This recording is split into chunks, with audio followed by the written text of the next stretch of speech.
Actualmente, esperando la clase, tengo 40 estudiantes en este momento conectados, así que vamos a dar inicio a nuestra clase teórica. Hoy vamos a complementar la clase que hemos empezado el anterior sábado sobre establecimientos de primer nivel. Si pueden confirmarme que hay sonido y imagen, por favor. Sí, doctor, se escucha y se ve la imagen. Gracias, Arlet. Bien, mm, en el Ministerio de Salud se ha establecido ya una norma nacional sobre caracterización de los, tanto para los servicios de primer nivel, hospitales de segundo nivel y hospitales de tercer nivel. Son normativas que hay que seguirlas como una especie de orientación técnica, porque antes no contábamos con ninguno de estos documentos.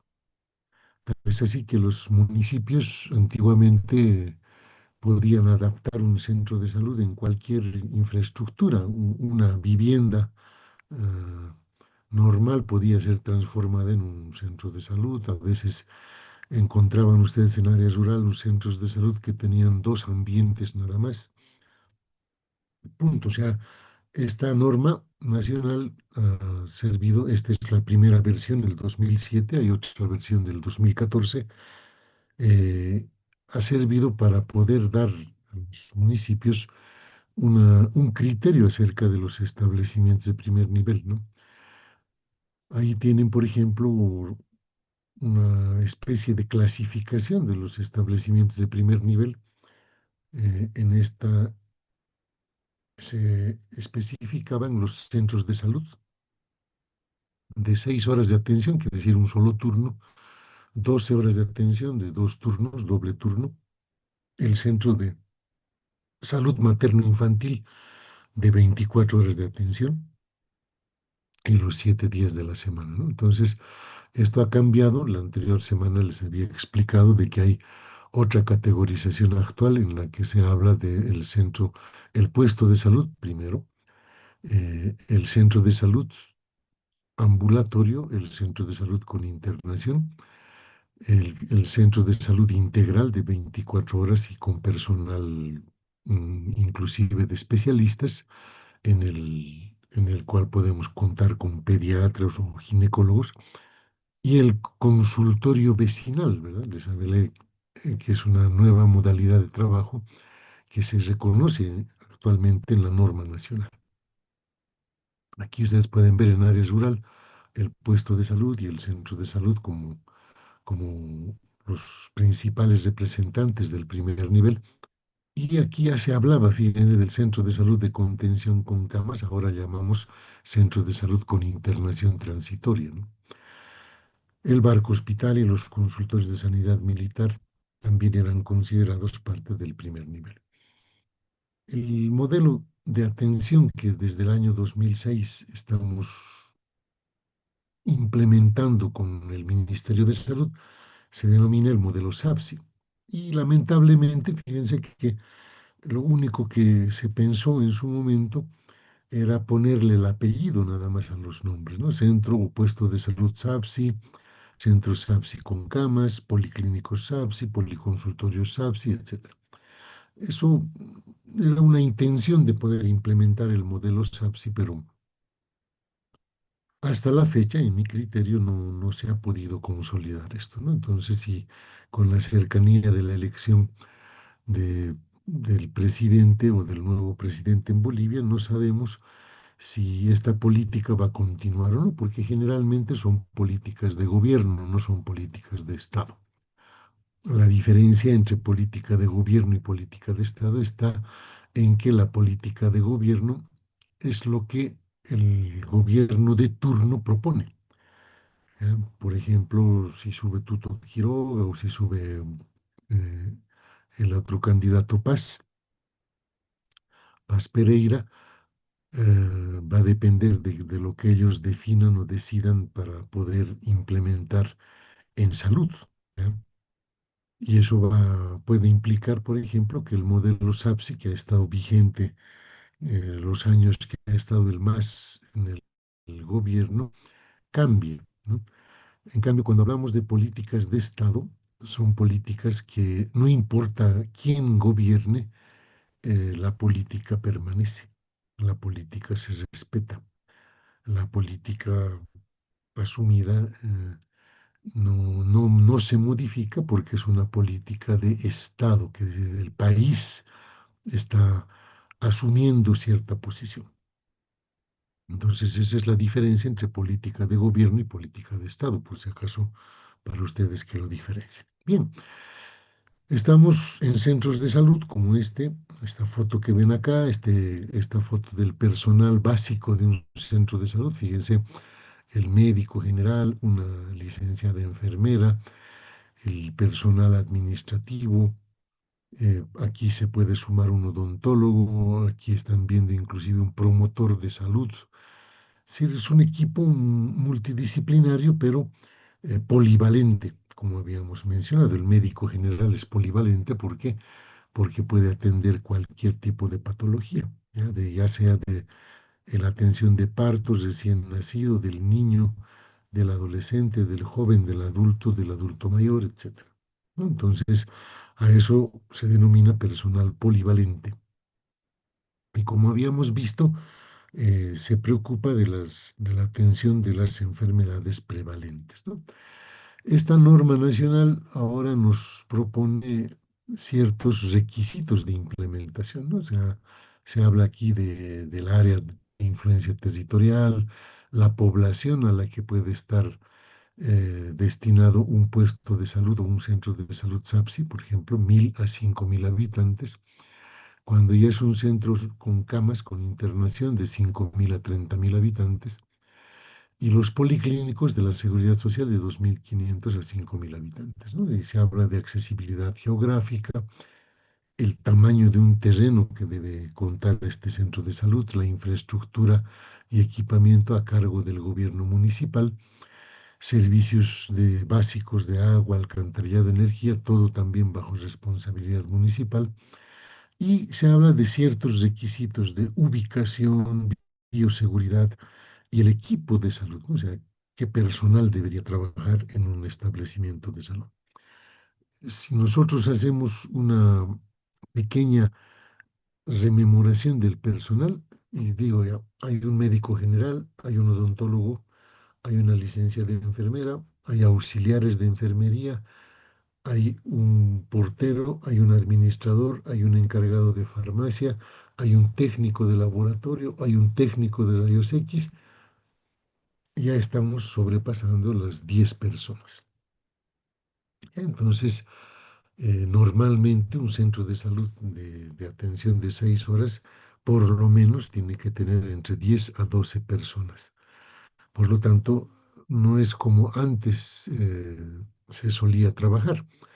Cuando yo hice mi año de provincia, por ejemplo, en el trópico de Cochabamba, en los centros de salud solo había el médico provincial y un auxiliar de enfermería. Fíjense, dos personas que trabajaban en una infraestructura de primer nivel.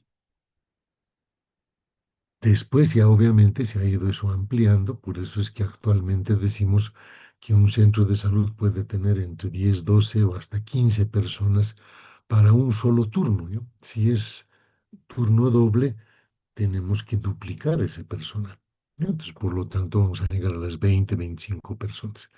Y si es un centro de salud materno-infantil, o actualmente también lo denominamos centro de salud con internación o centro de salud integral, entonces ya estamos hablando de una atención de 24/7, ¿no? 24 horas al día, 7 días a la semana.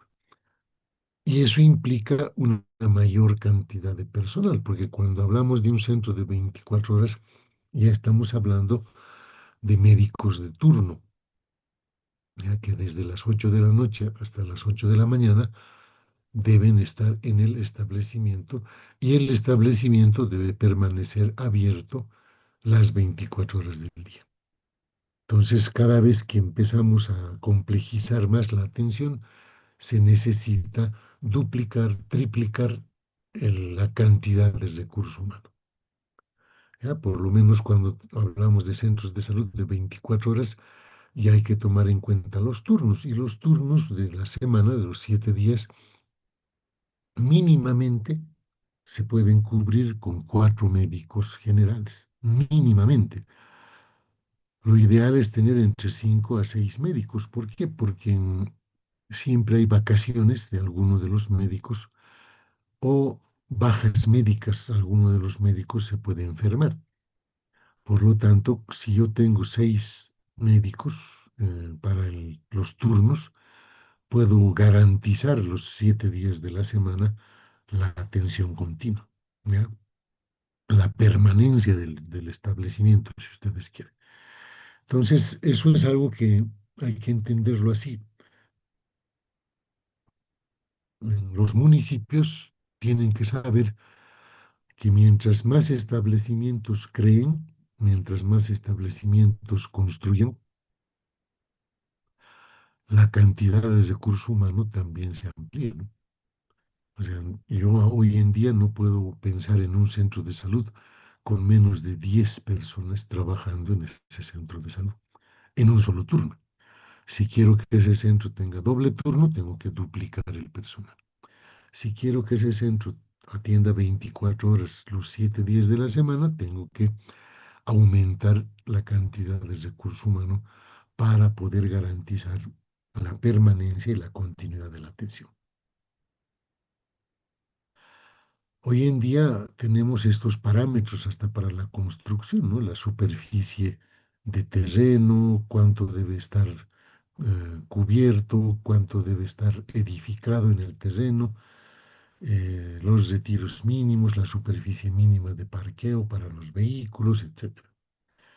Y fíjense, cada centro de salud tiene hoy en día una especificación de áreas, ¿no? El área pública, por ejemplo, está ahí el vestíbulo, el hall de ingreso, su baño público, la sala de espera o la sala de reuniones de un centro de salud.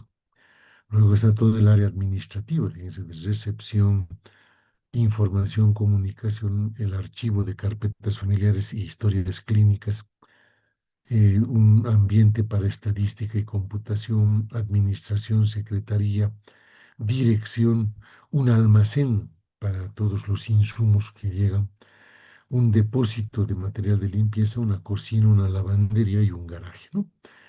Y aparte está el área de atención de salud, ¿no? Está la sala de espera, el área de enfermería, el consultorio médico, el consultorio odontológico, un pequeño consultorio de emergencias, un vacunatorio, una unidad de tratamiento de uso múltiple para varias cosas, la unidad de nutrición integral, la farmacia institucional municipal, un depósito de medicamentos, un laboratorio básico, un laboratorio de microscopía, rayos X y ecografía. Entonces, fíjense, hay ambientes que deben ser previstos cuando estamos pensando construir un centro de salud. Si bien no es una infraestructura muy grande, tiene que prever estas áreas. Las áreas pueden ser compartidas, ¿no? Por ejemplo, mi área de emergencias también puede ser mi área de enfermería, ¿no? Porque ahí está una enfermera todo el tiempo atendiendo emergencias y convocando al médico en su momento y haciendo sus funciones de enfermería, ¿verdad? Inyectables, curaciones, sueros, etcétera. Entonces, todo esto debe ser previsto hoy en día. Ya no es que una vivienda lo voy a transformar en centro de salud, aquellos 2 cuartitos van a ser centro de salud, ya no se puede pensar así. ¿Eh? Entonces, hoy en día incluso tengo que pensar en área rural hasta vivienda para el personal, porque el personal de salud que trabaja en área rural tiene que tener una vivienda. Y generalmente esa vivienda está aledaña, cercana al centro de salud.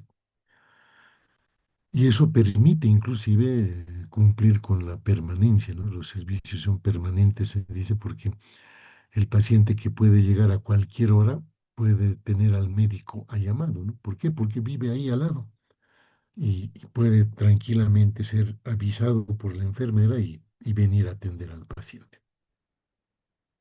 Ahí tienen un resumen de las áreas que debería tener un centro de salud, un centro opuesto SAPSI, como se dice acá, con su área pública, su área administrativa, su área de atención médico-odontológica, enfermería y vacunatorio, como ven ustedes ahí, su farmacia, la sala de partos, el área de maternidad, los servicios complementarios de diagnóstico, laboratorio y imagenología, casi el 100% de establecimientos de primer nivel en Bolivia ya tienen, por ejemplo, ecografía. Y muchos de ustedes que van a ir al área rural van a tener a disposición un ecógrafo. El problema es si lo saben manejar o no. Es por eso que aprender ecografía hoy en día ya es parte del perfil profesional del médico general. O sea, todo médico tiene que saber hacer ecografía básica. Y al decir ecografía básica nos estamos refiriendo a ecografía abdominal y ecografía obstétrica. Mínimamente esas dos áreas tiene que saber hacer un médico general. Por eso es que también en las facultades de medicina tienen que implementarse, tienen que incorporarse, tienen que integrarse horas de trabajo en ecografía, horas de trabajo en rayos X, que ya lo tienen ustedes en radiología, pero necesitan ustedes salir de la facultad egresando y sabiendo hacer imagenología. ¿Ya? Entonces ahí tienen incluso el área de descanso, fíjense, para la guardia médica y hay un ambiente de descanso del médico. Este es más o menos el plano de un centro de salud modelo, fíjense, desde el ingreso, ahí está la espera, ahí está el hall o vestíbulo, y la amplitud que tiene este hall es inclusive propicia para tener un área de capacitación, ¿no? De exposición, de reuniones con los pacientes que están viniendo. Luego está el consultorio médico, fíjense acá, enfermería para el inicio de la atención, el consultorio médico, el consultorio odontológico, fíjense la sala de partos con sus camas de internación transitoria, y su cocineta, sus baños, etcétera, ¿no? Entonces, una sala auxiliar acá, un ambiente auxiliar para lo que se precise, ¿no? Esto puede ser, por ejemplo, almacén. Este ambiente auxiliar puede ser utilizado como almacén. ¿Por qué? Porque hay una farmacia que aquí puede funcionar también y hay donde tener que guardar los medicamentos estocados. Aquí tienen otro modelo de plano arquitectónico, fíjense acá, con dos consultorios médicos, con su consultorio dental, enfermería, vacunatorio, su sala de partos y sus camas de internación transitoria, lo propio, ¿no? Entonces su cocineta, su baño, etcétera. Entonces, normalmente hay que pensar en un mínimo de espacios como están viendo acá. Porque acá en enfermería yo puedo atender emergencias también, ¿sí? Entonces está propicio para que con la enfermera que está trabajando acá podamos atender las emergencias básicas que llegan al centro de salud. Y está visto ya por todos ustedes que en un centro de salud, cuando hay personal médico, hay su sala de partos, es decir, se atienden partos de bajo riesgo. Esto implica que la atención en este servicio puede ser de 24 horas, porque normalmente los partos no vienen en el día, sino no es en horario de oficina, ¿verdad? Generalmente los partos son nocturnos, con el cambio de luna y generalmente es en los horarios nocturnos y de madrugada que vienen los partos, ¿no? Por eso es que se necesitan centros materno-infantiles de 24 horas de atención. Bien, ahí está el equipo de salud. El equipo de salud siempre está compuesto por profesionales, mínimamente médico, odontólogo, enfermera, profesionales de área social, un trabajador social, por ejemplo, personal técnico, los auxiliares de enfermería y los técnicos en salud, y personal administrativo, ¿no? Por eso, si nosotros vamos contando, fíjense, uno, 2, 3, 4, 5, 6, 7, 8, 9, por lo menos son 10 personas en un puesto de salud. En un centro de salud, fíjense, ya se habla de médicos, enfermeras en plural, nutricionista, área social y otros profesionales de área de salud, auxiliares de enfermería, técnicos en laboratorio, imagenología y farmacia, y fíjense, auxiliar administrativo, recepcionista, un manual, un portero, una cocinera, lavandera y un chofer para la ambulancia. Entonces, si sumamos acá, 2, 3, 5, 6, 7, 8, auxiliares, pónganse unas 4, 12, técnicos 3, 15, 16, 17, 18, 19, 20, 21 personas. Entonces, hay que tener esa idea en la cabeza. O sea, el centro de salud no solo es el médico, ¿ya? Entonces, en un centro de salud precisa de un equipo de salud complejo, multidisciplinario, y que en este caso, fíjense, puede sobrepasar fácilmente las 20 personas, ¿no? Entonces, cuando yo estoy evaluando indicadores de estructura, tengo que ir a ver cuánto personal hay, cuántos médicos, qué tipo de profesionales hay, cuántos técnicos y cuánto personal administrativo tengo. Hoy en día, por ejemplo, en nuestro país, el personal de salud lo pone el Ministerio de Salud con los ítems, pero el personal técnico y administrativo lo pone la alcaldía. Es la alcaldía la que contrata técnicos y personal administrativo, ¿no? Entonces, de esa forma se logra que los centros de salud puedan tener el recurso humano mínimo necesario para su funcionamiento. Si yo evalúo al equipo de salud, por lo menos tengo que ir a revisar el listado completo de recursos humanos.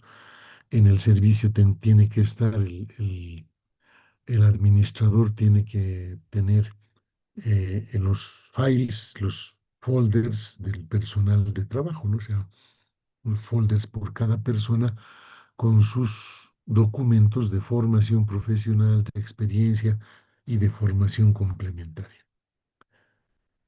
Un centro de salud también se recomienda que esté organizado mínimamente con un área de atención integral, donde está la consulta médica, odontológica, enfermería y la sala de parto, la farmacia institucional municipal. Los servicios complementarios de diagnóstico, el laboratorio, imagenología, los servicios técnico-administrativos, ¿no? La administración, estadística y comunicación, y servicios generales, ¿no? Almacén, transporte, aseo, limpieza y seguridad.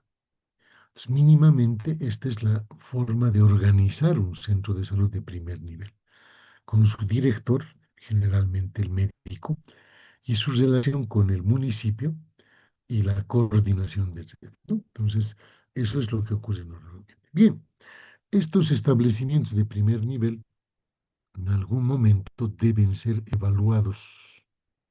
Y es por eso que utilizamos nosotros indicadores de evaluación para servicios de primer nivel. Entonces, de alguna manera, el director del servicio tiene que evaluar, el coordinador o gerente de red tiene que evaluar a los establecimientos. ¿Ya? Hemos quedado nosotros en que hay ciertas competencias y habilidades necesarias en el personal para un primer nivel de atención. Yo siempre he insistido en esto, ¿ya? Que el personal de un centro de salud, principalmente el médico, tiene que tener competencias y habilidades clínicas, ¿ya?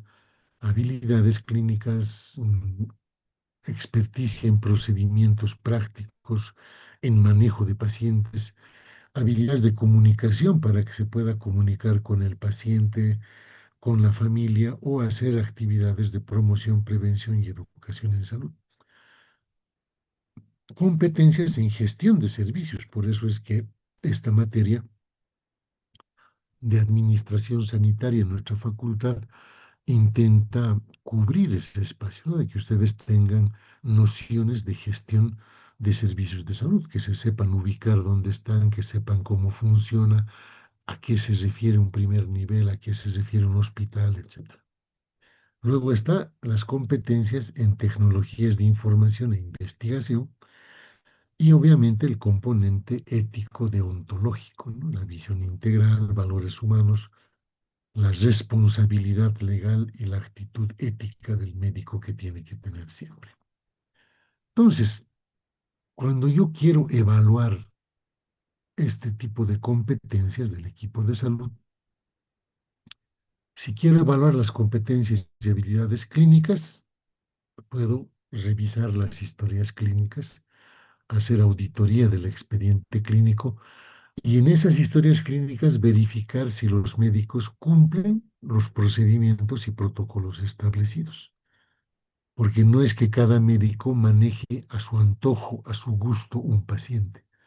Hay siempre protocolos de manejo clínico, hay normas de atención que deben cumplirse. Si quiero evaluar las habilidades de comunicación, eso significa evaluar la relación médico-paciente y eso no hay otra manera de hacerlo que no sea a través de encuestas de satisfacción de los usuarios. Cuán satisfechos están los pacientes con la atención que reciben. Luego, si quiero evaluar las competencias en tecnologías de información e investigación, tendré que ver si el personal del centro de salud es capaz de hacer investigación operativa o investigación epidemiológica y es capaz de hacer el análisis y uso de la información en salud que todos los días producen y registran en los centros de salud.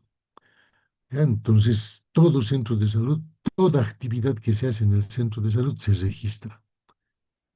Y lo que tiene que hacer el director del centro es utilizar esa información, analizar esa información y demostrar el trabajo del centro de salud con la información que está produciendo. Si hablo de evaluar las competencias en gestión de servicios, evaluaré al director del establecimiento para ver su capacidad de gestión, su organización interna, cómo hace seguimiento y evaluación de las actividades del equipo de salud y cómo evalúa la producción de servicios del centro de salud. Usamos indicadores. Un indicador se refiere a un ejercicio estadístico en donde construimos a través de un numerador, donde está el evento que queremos estimar, un denominador que es la población a la que se refiere esa actividad. Podemos multiplicar por algún múltiplo de 10, por ejemplo, por 100, cuando hablamos de porcentajes, por 1000, por 10.000, por 100.000, por 1.000.000, de acuerdo al tamaño poblacional. Y siempre que utilizamos un indicador, tiene que haber un estándar de referencia, quiere decir algo con lo que yo pueda comparar el resultado que voy a obtener. ¿Ya? El estándar de referencia. Ustedes, por ejemplo, en sus materias que llevan en la facultad, tienen una nota mínima que alcanzar para que signifique la aprobación de la materia, ¿verdad? Esa nota es 51. Todo lo que esté por debajo de 51 ya es reprobación. Entonces, a veces me interesa saber cuál es el porcentaje de aprobados y por lo tanto cuál es el porcentaje de reprobados en una materia en un determinado año. ¿Ya? Y el estándar de referencia es la nota de 51 para la aprobación. Entonces, todo indicador que utilicemos siempre tiene que tener un estándar de referencia, una comparación, algo que nos permita decir, este es el valor sugerido, este es el valor esperado que debería alcanzar este centro de salud. Por ejemplo, coberturas de vacunación. ¿Ya? Hoy en día nosotros manejamos a nivel internacional una cobertura de atención, de vacunación, que debe ser por encima del 90%. Si queremos que la vacunación sea efectiva, proteja a la población y no hayan brotes epidémicos de enfermedades inmunoprevenibles. ¿Ya? Entonces, tengo que tener una buena cobertura de vacunación. Y eso significa tener coberturas superiores al 90%. En otros países se exige hasta el 95% también. ¿Ya? Entonces, si mi vacunación en mi centro de salud está en 50, 60%, estoy bajo. Quiere decir que no estoy llegando al nivel recomendable de vacunación. Estoy generando población de acúmulo de susceptibles que si pasan los años y no mejoro mis coberturas, puede aparecer la enfermedad. Fíjense lo que ha sucedido con sarampión. Ha habido un acúmulo de susceptibles en los últimos 10 años. ¿Quiénes eran esos susceptibles? Los no vacunados, la población de niños no vacunados, y los que a pesar de haber sido vacunados no han generado la inmunidad. Ustedes deben entender que una vacuna no es 100% efectiva. No hay un medicamento 100% eficaz. Ojo. Entonces, por más de que yo vacune 100 niños con la vacuna, la casa comercial me va a decir, bueno, mi tasa de eficacia es 98%, es la más alta que hemos logrado. Ya, pero ese 98% nos está dejando 2% de niños no protegidos. ¿Verdad? Por más que yo vacune 100 niños, dos no van a tener la protección. Y peor aún, porque ahí estamos hablando de eficacia de la vacuna. Hay que hablar también de efectividad. Eficacia se refiere a lo que se logra en condiciones ideales, en las mejores condiciones posibles y controladas.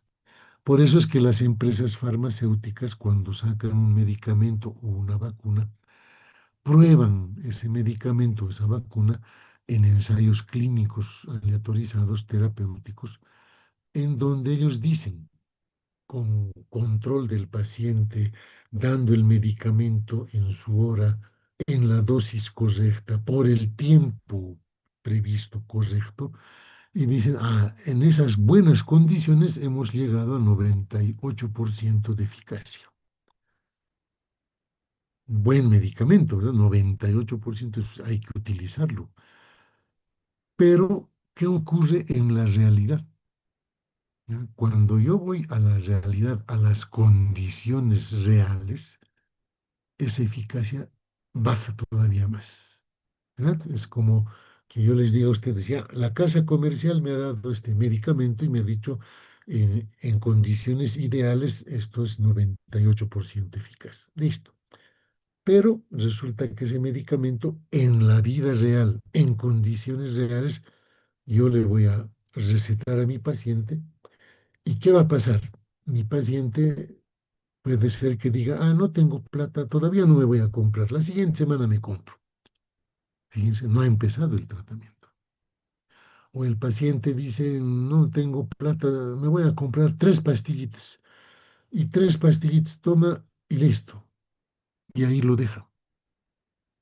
Entonces, ¿dónde está que los 7 días de tratamiento, que cada 8 horas, que la dosificación? En condiciones reales, la cosa cambia. Por lo tanto, ya no estamos usando ese medicamento como la empresa farmacéutica lo ha probado en condiciones ideales y controladas. En la vida real no podemos nosotros hacer eso, salvo que esté hospitalizado el paciente. Pero aún cuando está hospitalizado, la enfermera puede demorarse en el tratamiento, puede olvidarse una dosis y cosas así que pasan. Y que eso disminuye también la eficacia del tratamiento que estamos utilizando. ¿Ya? Entonces, no nos olvidemos de eso. Esa es la forma correcta de presentar un indicador. Tiene que tener un nombre, una fórmula de cálculo, o sea, un numerador, denominador y un múltiplo de 10. Tiene que estar especificado qué se excluye de este indicador, sus aclaraciones para que todos manejemos los mismos términos sin ningún tipo de duda, y su justificación, su bibliografía y fíjense abajo el estándar de referencia. Ahora les voy a explicar algunos indicadores que utilizamos. Nosotros usamos indicadores ya sea expresados como tasas, cuando en el denominador está la población expuesta. Utilizamos porcentajes o proporciones, cuando el numerador es parte del denominador. Utilizamos razones, cuando el numerador y denominador son poblaciones distintas o cifras distintas. Y podemos utilizar números enteros, en algunos casos, y tendencias históricas. Es bueno siempre revisar históricamente los resultados estadísticos anteriores, ¿no? Para ver cómo estamos históricamente en un cierto indicador, ¿no? Por ejemplo, en vacunas, cuánto hemos estado con coberturas los anteriores 5 años. Si los anteriores 5 años ha ido subiendo de 80, 85, 90, 91, 90, ah, entonces ahora sí yo puedo en este año decir mínimamente tengo que estar en 91% y tengo que subir lo más que pueda. ¿Verdad? Estoy viendo la tendencia histórica de un indicador.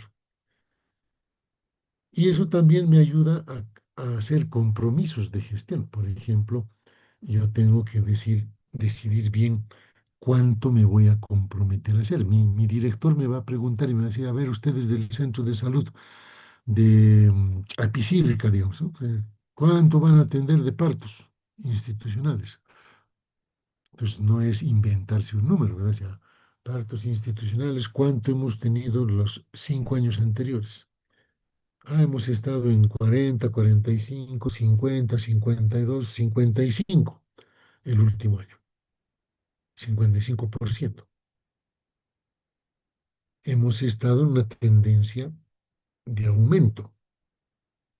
Entonces yo puedo comprometerme y decir al director, ya, de 55 me puedo comprometer a que en esta gestión lleguemos al 60%.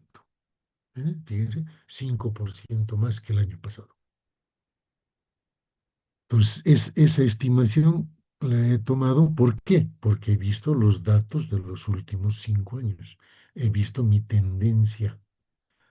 Porque si mi tendencia es recta, plana o negativa, yo también tengo que tomar en cuenta eso, porque por más que mi director me diga, ya pues atiendan el 90% de partos, o sea, un indicador no puede ser una cifra puesta por capricho. ¿Ya? Las coberturas de atención, los compromisos de gestión siempre deben estar basados en la capacidad productiva histórica. ¿Cuánto hemos hecho los últimos 5 años? Bien, entonces ahora hablemos del estándar de referencia. Normalmente, una vez que uniformamos criterios de definición en los indicadores, aclaramos los términos. Un ejemplo de esto les puedo dar hablando, por ejemplo, de la población adolescente. A ver, cualquiera de ustedes, dígame, ¿cuál es el rango de edad de la población adolescente? ¿A quiénes consideran ustedes adolescentes? Alguien que se anime.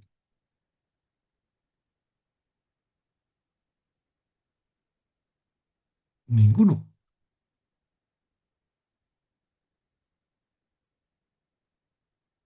¿De qué edad a qué edad se considera adolescente?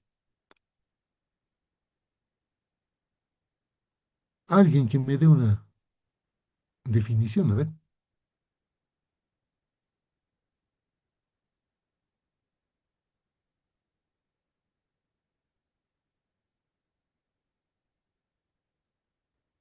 Tanto miedo tienen a hablar. En quinto año, Puede ser desde los 12 a los 16 años o muy 18. ya. has dado Mm, dos cifras, ¿no? 12 a 16, 12 a 18. A ver, ¿quién otra opinión? Desde los 10 a los 19, doctor. 10 a 19. Fíjense, y hay dos o tres datos. Entonces, ¿qué pasa si yo quiero que calculemos el porcentaje de embarazadas adolescentes? O sea, cada uno de los que ha opinado va a decir, para mí es de 10 a 19.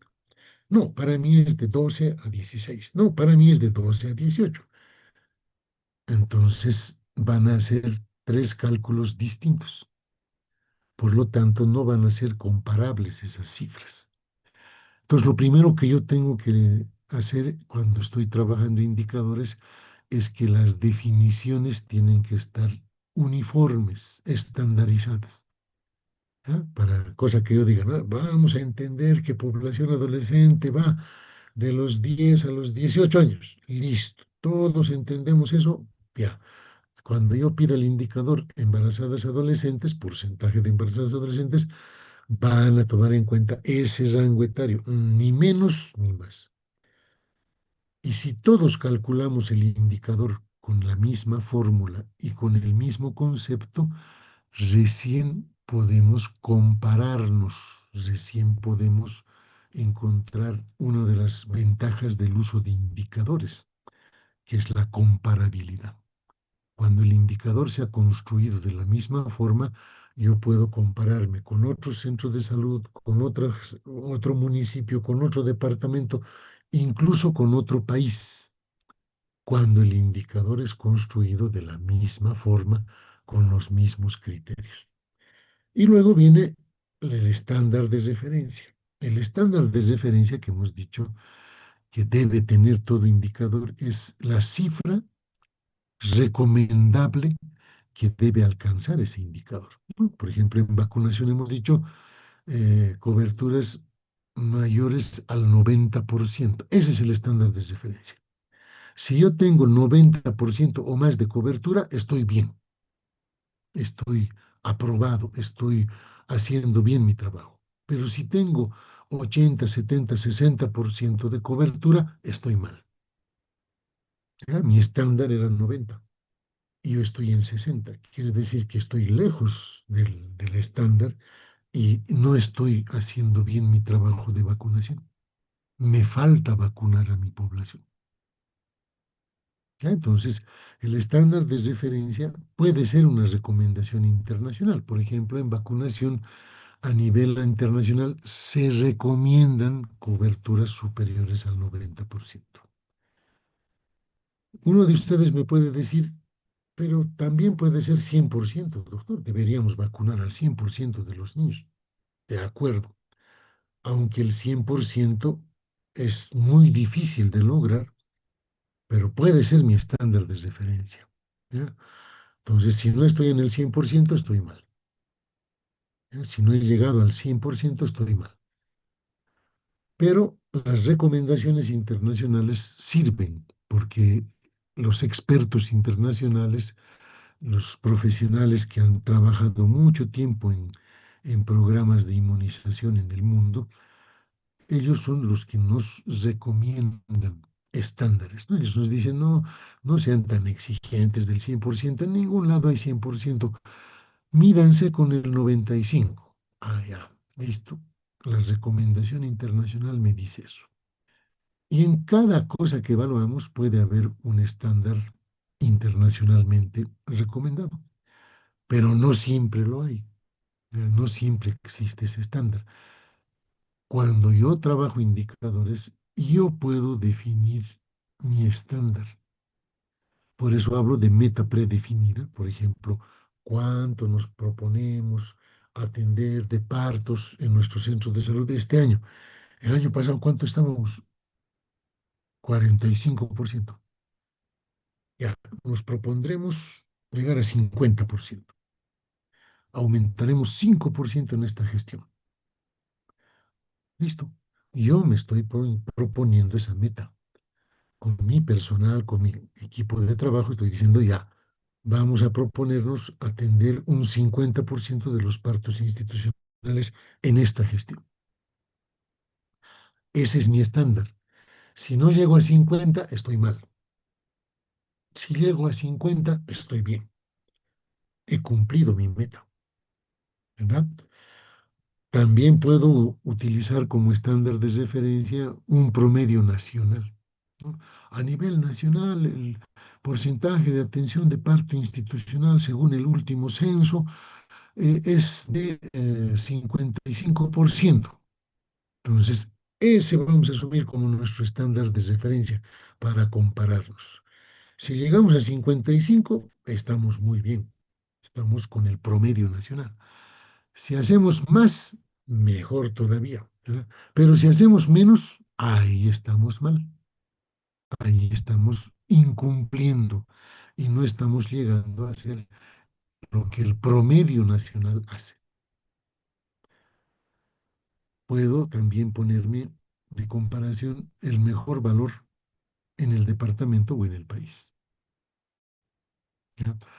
A ustedes, por ejemplo, en las notas de calificación, el 51 no es un estándar de referencia. El 51 simplemente es una nota mínima de aprobación, ¿ya? Entonces, para evaluarme en mi rendimiento académico, yo no tengo que poner 51 de referencia, ojo, porque el que aprueba con 51 está aprobando con lo mínimo necesario. Y eso no está demostrando conocimiento o capacidad. Pero yo puedo decir ya, a ver, ¿quién ha sacado la mejor nota del curso? Tal estudiante ha sacado 85. Ese que sea nuestro estándar de referencia. El mejor valor, la mejor nota. Si estás cerca de 85, estás bien. Si estás lejos del 85, estás mal. Ah, pero has aprobado. Sí, has aprobado porque la nota de aprobación mínima es 51. Pero tu rendimiento no quiere decir que está bueno. Si te comparas con el mejor valor y tú tienes 52, estás mal. Has aprobado, sí, pero tienes baja calificación académica. Estás lejos del mejor valor logrado. Y no estamos midiéndote con el 100%, no estamos diciendo llega a 100 sobre 100. Estamos diciendo el mejor valor, la mejor nota lograda, ese que sea su estándar. A ver, ustedes cuando vean una calificación en sus rotaciones de especialidad, hagan ese ejercicio, a ver, compárense con la mejor nota. No estamos diciendo al 100, estamos diciendo la mejor nota. Si la mejor nota es 80, ya, ese es mi estándar de referencia de buen rendimiento académico. Si llego a ese 80, tengo buen rendimiento. Sobrepaso los 80, tengo buen rendimiento. Estoy lejos de 80, tengo bajo rendimiento. Entonces, el estándar de referencia lo puedo establecer yo mismo. ¿Cuáles son las ventajas de usar indicadores de evaluación? El hecho de que logramos la comparabilidad que dijimos, ¿no? Cuando construimos el indicador de la misma forma, con los conceptos claramente estandarizados y hacemos el cálculo igualito en todas partes, nos podemos comparar entre establecimientos de salud, entre gerencias de red, entre municipios, entre departamentos, entre países inclusive. Cuando uso indicadores, estoy estandarizando la evaluación. Estoy diciendo, nos vamos a medir con estos indicadores. Entonces, estoy estandarizando los criterios de evaluación. Los indicadores me ayudan a establecer el logro de resultados, metas o impacto. Me ayudan a tomar decisiones y gracias a que estoy usando indicadores, estoy también demostrando que uso mi información producida, porque los indicadores los construyo con datos que el mismo centro de salud produce, ¿verdad? Entonces estoy utilizando la información, cosa de que no se hace mucho en nuestro medio. Entonces, vamos a evaluar establecimientos de salud, entendiendo primero qué nivel de atención son, qué funciones, responsabilidades y actividades cumple, y seleccionaré los mejores indicadores posibles para evaluar esas funciones, esas responsabilidades y esas actividades. En primer nivel de atención, ya sabemos que es la puerta de entrada al sistema, atiende el 85-90% de la patología prevalente, utiliza atención primaria en salud. Y fíjense, ahí están las actividades que hace un centro de salud.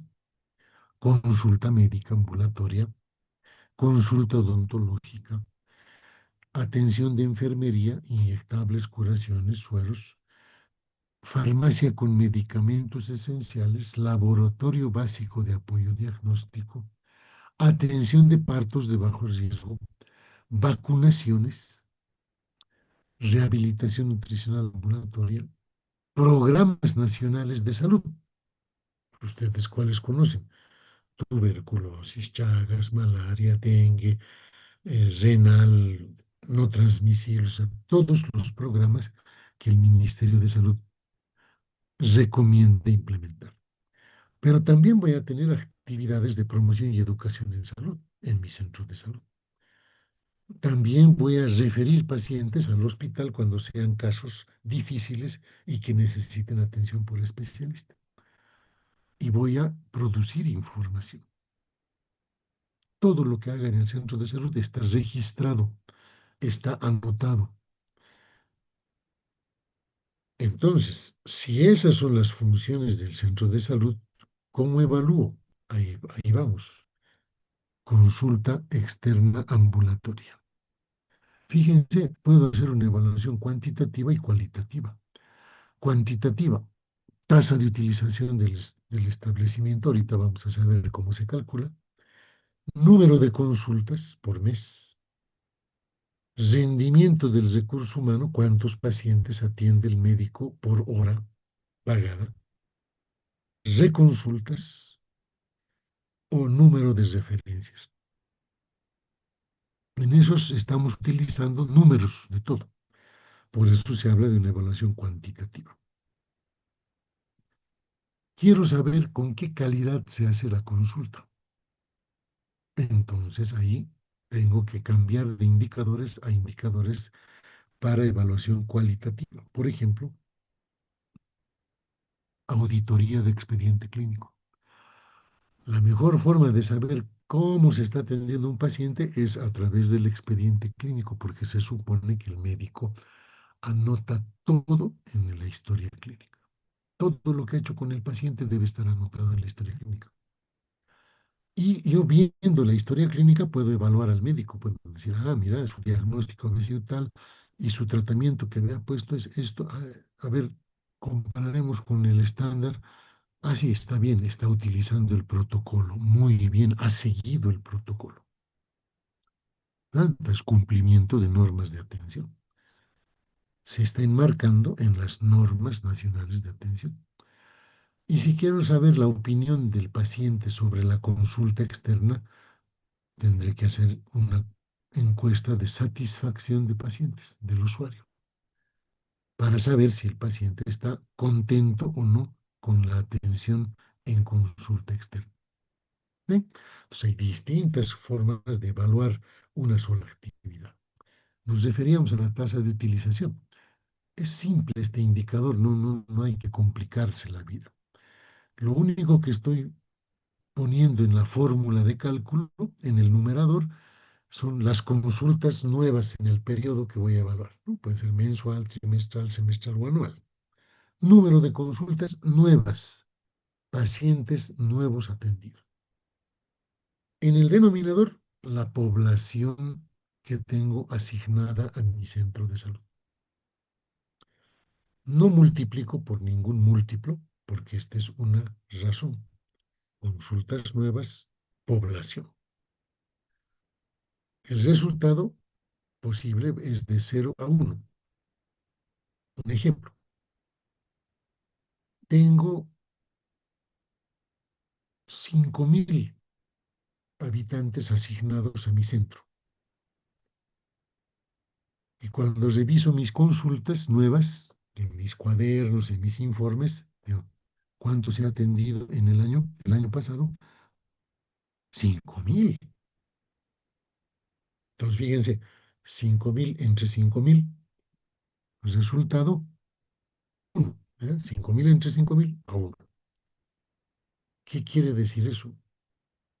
Que por lo menos mi población, mis habitantes, han llegado a mi centro de salud por lo menos una vez en el año. Han utilizado mi centro de salud por lo menos una vez. Puede ser más, ¿verdad? Puedo tener consultas 7.000 y mi población de 5.000.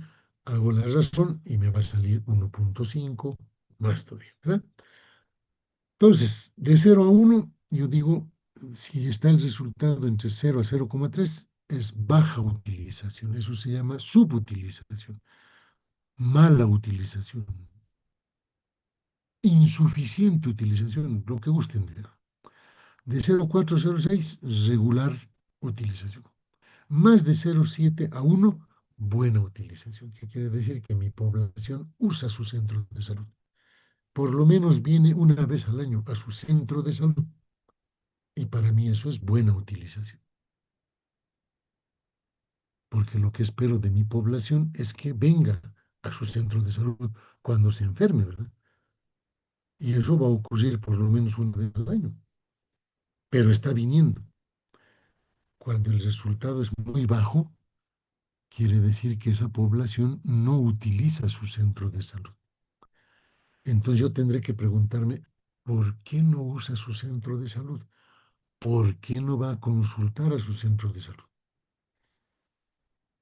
Entonces tengo que ir a averiguar eso. O sea, tu resultado de tasa de utilización me ha dado 0,2, 0,1, muy bajo.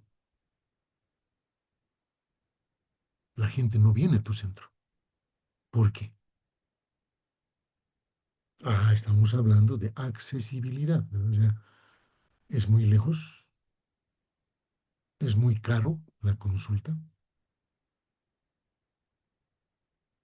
no se siente la gente con confianza en tu centro, el idioma es una barrera, no hablas quechua, no hablas el idioma nativo, has maltratado a la gente, la has maltratado, o sea, es decir, la has tratado mal cuando ha venido. Entonces hay que buscar explicaciones a una baja utilización. Porque cuando la utilización es regular o buena, no me preocupo. Estoy evidenciando de que la gente viene a mi establecimiento. Ahora vamos al rendimiento. Es como que a ustedes yo los contrate como médicos, ¿ya?, de atención médica ambulatoria, es decir, consulta externa, y les pago un sueldo, ¿verdad? Ya, tú vas a venir 6 horas, 8 horas, así, todos los días de lunes a viernes, y te pongo como estándar de desempeño, te voy a poner que por lo menos atiendas 3 o 4 pacientes por hora, pagada. Si estás trabajando 6 horas, entonces entre 18 a 24 pacientes por día tienes que atenderme. Para eso te estoy pagando. Entonces, hago ese cálculo. Fíjense, en el numerador van consultas nuevas y repetidas en el periodo de tiempo, un año, por ejemplo, y en el denominador va las horas trabajadas, pagadas para el recurso humano en ese mismo periodo de tiempo. El estándar, ya lo hemos dicho, tienes que atender por lo menos 3 a 4 pacientes por hora pagada. Con eso yo me estoy cerciorando de que tu nivel de conocimientos se mantenga porque estás atendiendo pacientes y estás aplicando tus conocimientos. Fíjense estos resultados de rendimiento en centros de salud del cercado. Ahí está el centro de salud Beato Salomón, Chávez Rancho, Chimba, Condebamba, Sarcobamba, Temporal, Edgar Montaño, Ticti Norte, Tupuraya. Bueno, del Edgar Montaño no tenemos ahí resultados, pero fíjense el resto.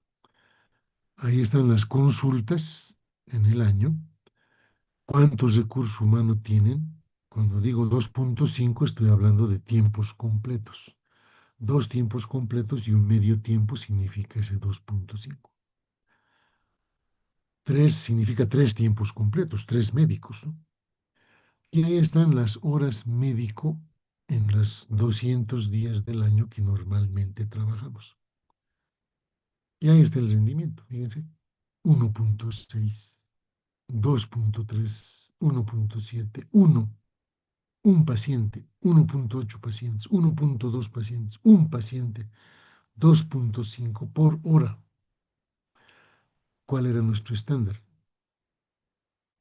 3 a 4. Mínimamente 3 pacientes por hora. Máximo 4 pacientes por hora. Pero estos médicos me están atendiendo menos de 2 pacientes. En algunos casos, un paciente por hora. Y le estoy pagando. Ustedes le seguirían pagando. Ustedes le seguirían contratando. ¿Qué harían en Condebamba? 3 médicos y cada médico atiende un paciente a la hora. Entonces yo diré, pues, a ver un ratito, que se quede nomás un médico ahí y solito ese médico va a aumentar su producción. Por lo tanto, a los otros 2 médicos los reubicaré pues en otro lugar donde vayan a trabajar. Pero si los dejo a esos 3 en Condebamba, los 3 no están cumpliendo la actividad por la que les estoy pagando un salario. Ustedes dirán, pero doctor, es el sector público, ¿quién se va a fijar? A ver, ustedes sean dueños de una clínica, contraten un médico y le digan, tienes que por lo menos atender 3 pacientes por hora. Cuando le miden y dicen, está atendiendo uno o menos un paciente, ¿qué van a decidir? Cesar el servicio, o sea, no da. Estoy gastando más en el sueldo,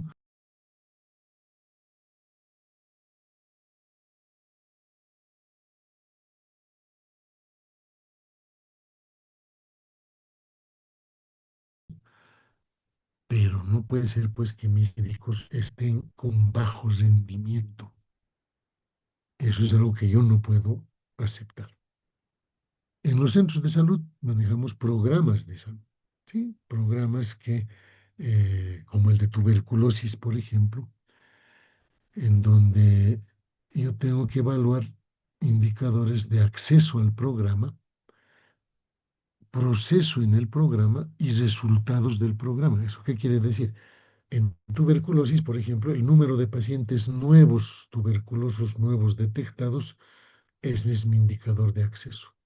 ¿Cuántos pacientes nuevos han entrado al programa? Bien, han entrado al programa. Segundo, ¿qué hago con esos pacientes? Ese es el proceso, ¿verdad? Les doy tratamiento, sí. ¿Qué más? Les controlo sus baciloscopías. ¿Qué más? Hago visitas domiciliares para búsqueda de contactos. Ya, evaluaremos cualquiera de esas actividades. La más fácil, las baciloscopías de control, porque están registradas en los cuadernos de laboratorio en el centro de salud. Si todos mis pacientes tuberculosos han hecho baciloscopías de control, estoy trabajando bien.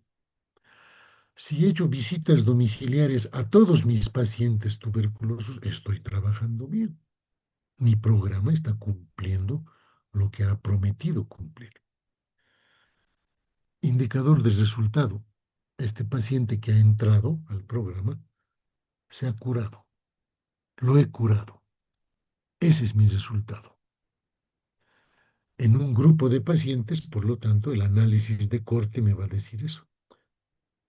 Han entrado 20 pacientes tuberculosos a tu centro, nuevos, y cuando hemos hecho la evaluación de corte de esos 20 pacientes, hemos medido qué porcentaje se curó, qué porcentaje abandonó, qué porcentaje se murió, qué porcentaje se perdió.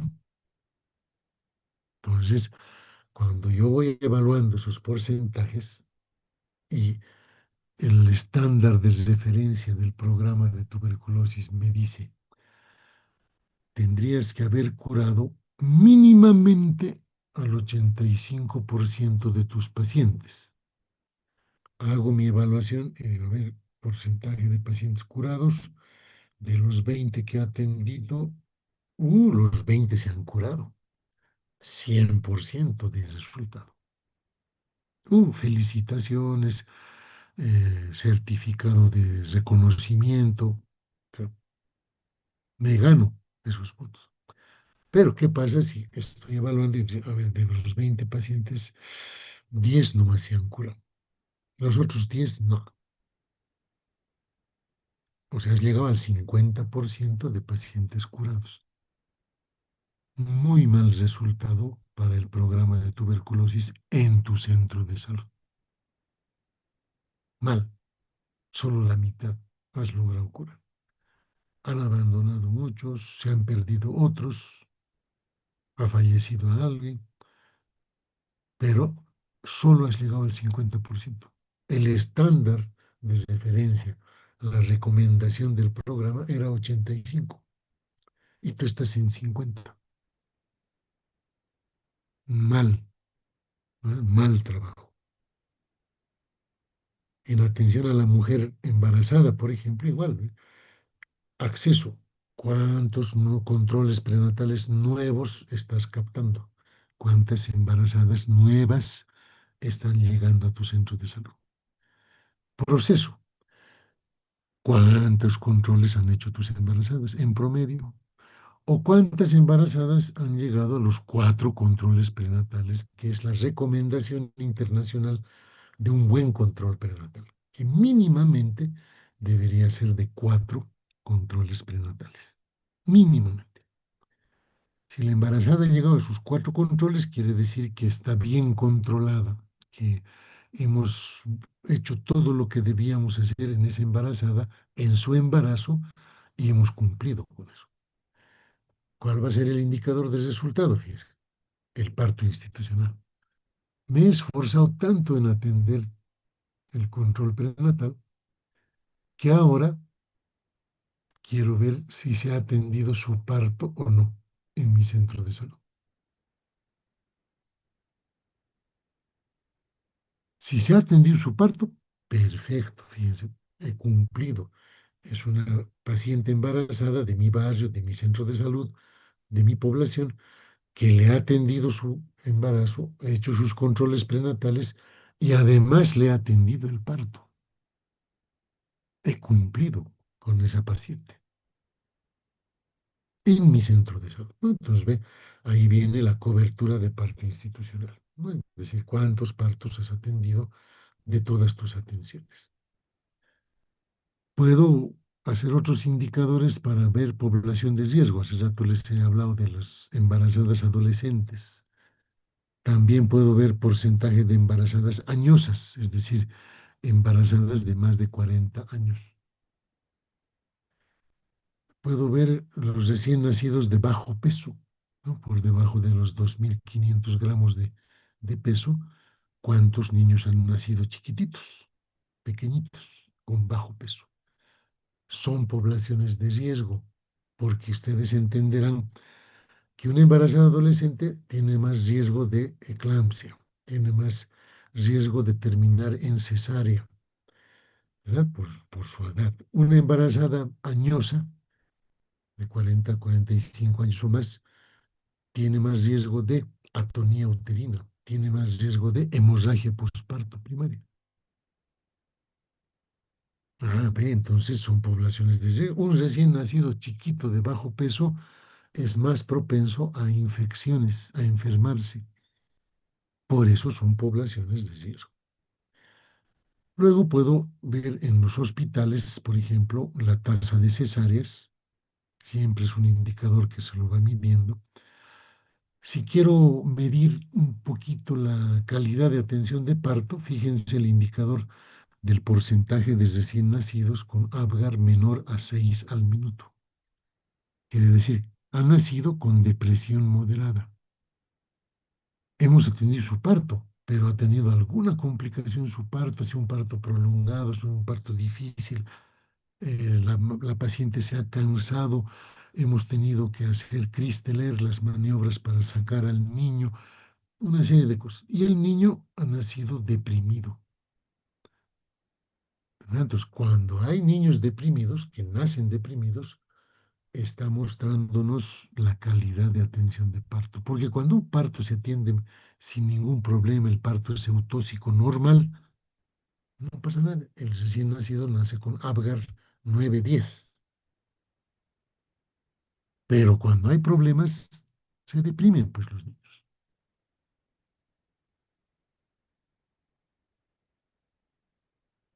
Ese niño deprimido, a los 5 minutos le vuelvo a medir el Apgar después de haber hecho el manejo del recién nacido, después de haber estimulado al niño deprimido y sacarlo. A los 5 minutos, ¿has recuperado? Qué buena atención del recién nacido tengo. Pero ese recién nacido deprimido, a los 5 minutos sigue deprimido. Futuro hincha estronguista, dirían en La Paz, ¿verdad? No he logrado recuperarlo, es decir, qué mal manejo del recién nacido tengo. El porcentaje de hemorragias posparto. ¿Cuántas pacientes han sangrado más de 1 litro después de sus partos? Recién nacidos pretérmino, que no han llegado a las 40 semanas de gestación. Retardos de crecimiento intrauterino. Puedo medir también las tasas de mortalidad para ver salud perinatal. Veo tasa de mortalidad perinatal, tasa de mortalidad neonatal, la razón de mortalidad materna. Y después puedo medir coberturas de todo, ¿no? Las coberturas de parto, la cobertura de los niños con tercera dosis de hierro, la cobertura de vacunación, tercera dosis de pentavalente, el porcentaje de municipios con coberturas menores a 80% en tercera dosis de pentavalente, que es un indicador trazador. ¿Cuántos usan el NutriBebé? ¿Cuántos hacen lactancia materna exclusiva? ¿Cuántos hacen control nutricional? Entonces, ¿cuántos se los ha atendido con el IEPI-NUT, IEPI nutricional? Entonces, todo lo que hace un centro de salud puedo medirlo. Incluso sus actividades educativas y de educación en salud y prevención. O sea, ¿cuántas actividades educativas te has propuesto hacer como centro de salud? 20. ¿Cuántas has hecho? 10 nomás. Ah, 50%. Qué mal. O sea, ¿qué ha pasado con las otras 10? Actividades comunitarias, ¿cuántas te has propuesto? ¿Cuántas has cumplido?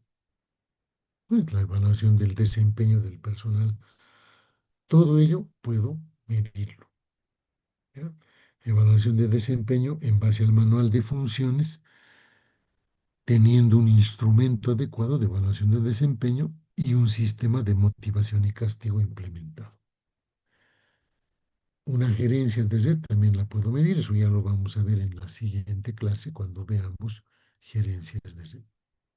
Satisfacción del usuario, fíjense, yo puedo hacer encuestas de satisfacción a la salida de la consulta externa, en la misma población para ver qué opina del centro, tener un buzón de quejas y sugerencias, el grado de cumplimiento de protocolos de atención en la atención primaria y, como hemos dicho, ¿no?, las tendencias históricas de los indicadores y coberturas en el centro. Bien, ahí nosotros tendríamos cumpliendo la hora correcta es 9:57. Entonces, a eso nos referimos